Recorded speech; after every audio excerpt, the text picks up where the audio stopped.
Price Lord. கர்த்தருக்குள் மிகவும் பிரியமானவர்களே, இந்த நாளிலே நாம் தியானிக்க போகிற வேத வசனம் யோவான் 15வது அதிகாரம் 4வது வசனம்.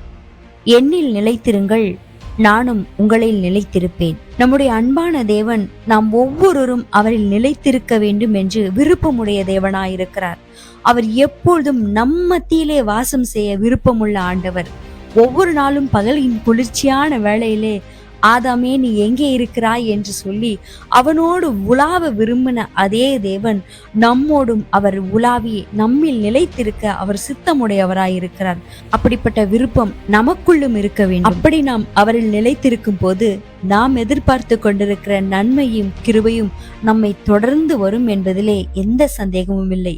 யார் அவரோடு நிலைத்திருக்க கூடும் என்றால், சங்கீதம் 125:1 சொல்லப்பட்டுள்ளது போல, கர்த்தரை நம்புகிறவர்கள் என்றென்றைக்கும் அசையாமல் நிலைத்திருக்கிற சீயோன் பர்வதத்தை போல இருப்பார்கள் என்று.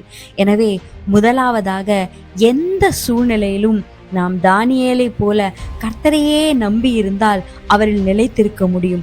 இரண்டாவதாக நீதிமொழிகள் 19வது அதிகாரம் 23 கர்த்தருக்கு பயப்படுதல் ஜீவனுக்கு ஏதுவானது, அதை அடைந்தவன் திருப்தி அடைந்து நிலைத்திருப்பான் என்று.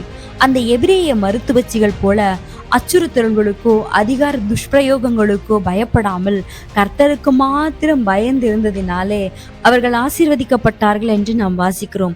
அதே போல நாம் கர்த்தருக்கு பயந்து ஜீவிப்போமே ஆனால் நிச்சயமாகவே அவரில் நாம் நிலைத்திருக்க முடியும். மூன்றாவதாக சங்கீதம் 37:27 சொல்லப்பட்டிருக்கிறது, தீமையை விட்டு விலகி நன்மை செய்யும் போது நாம் அவரில் நிலைத்திருக்க முடியும் என்று.